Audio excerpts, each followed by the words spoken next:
Good evening friend, अस्सलाम वालेकुम, नमस्कार। मु रुकिया परवीन। देखंतु आज संध्या बेले मैंने राति पे खाଇବା प्रिपेयर होची। राति पे मैं भजा बसे बनैबी पपैया माने अमृतभंडा और आलू टमाटर हमरा मटर छुमी बीम बैगन तार मु भजा बनैबी। रोटी बनी एबे पपैया आलू बैगन भजा बनैबी। आपण आड़े किए पपैया आलू बैगन भजा खाती? मु तो पपैया आलू बैगन भजा बहुत बन खाए, बहुत टेस्टी भी होता है। चलते देखा मु केमिति बनाऊँगी। देखो मु परिया काटी देछि। एबे चलते भाजा चढ़ेगा। ये तो आम गाँवली खाएगा। सहर लोग क्या क्या खाऊँ पकई नहीं, कितु ये खाଇବା चलते बनेगा। आम घर को चाट आसी छुआ मान को सन्ध्या भोक लगे तो बजार चाट लेके आसते। कड़े तेल पकई देछि।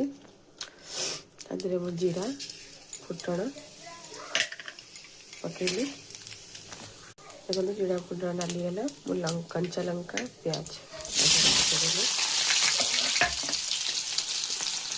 आमर पपैया आलू बैगन भाजा प्याज को लाल करला लाल कर लाल तो प्याज नाली मैं परिया पकईबी।